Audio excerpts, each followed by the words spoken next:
ఆ కొద్ది మంది రైతులే, ఎక్కువ మంది కాదు యాక్చువల్గా. ఐ థింక్ ఒక కేటగిరీలో అంతా కలిస్తే ఒక 500 మంది రైతులు ఉంటారు. అసైన్ ల్యాండ్స్ ఆల్రెడీ ప్లాట్లు అలాట్ చేసి రిజిస్టర్ చేయాల, అది రిజిస్ట్రేషన్ స్టార్ట్ చేశారు ఆల్రెడీ.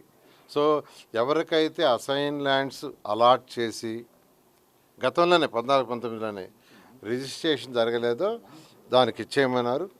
అదేవిధంగా అసైన్ ల్యాండ్స్ వాళ్ళకి కొంతమందికి అలాట్ చేయాలా. అయితే అసైన్ ల్యాండ్స్ సంబంధించి రాష్ట్రం మొత్తం మీద స్టడీ చేయమని ఒక GOMS చేస్తున్నారు. అయితే దానికి కొంత సమయం పడుతుంది కాబట్టి ఈ అమరావతిలో ఏదైతే 300 ఎకరాలు రైతులకి ఎవరైతే వాళ్ళు 9.14 ఇచ్చి వాళ్ళకి ప్లాట్లు అలాట్ చేయలేదో దానికి సంబంధించి నెక్స్ట్ క్యాబినెట్కి యాక్చువల్గా తీసుకురమ్మన్నారు. దీని వరకు సపరేట్గా చేస్తామని, ఆ విధంగా రైతు సోదరులకు సంబంధించిన సమస్యలు 1 by 1 చేస్తున్నాం యాక్చువల్గా.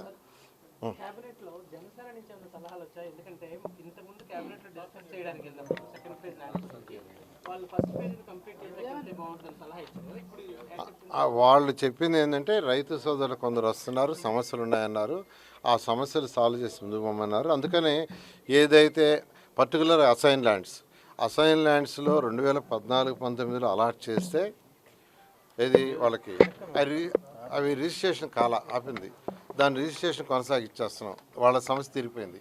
అదేవిధంగా 300 ఎకరాల ల్యాండ్ వాళ్ళు ఇచ్చుండారు, ప్లాట్లు ఇంకా అలాట్ చేయలే, దాన్ని కూడా అలాట్ చేస్తాము, నెక్స్ట్ క్యాబినెట్ ఇద్దామని ముఖ్యమంత్రి గారు చెప్పారు.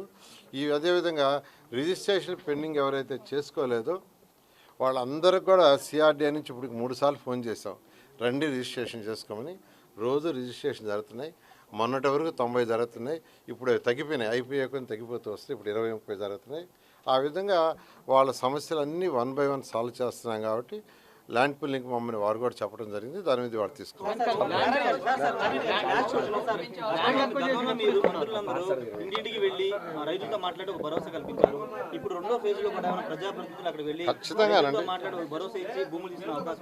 ఖచ్చితంగానండి. యాక్చువల్గా ఇది రైతులతో ప్రజాప్రతినిధులు కలిసి మాట్లాడి డిస్కస్ చేసి వాళ్ళకి భరోసా ఇచ్చి ఖచ్చితంగా భరోసా అడుగుతారు, భరోసా ఇచ్చి ముందుకు పోవడం జరుగుతుంది. Thank you.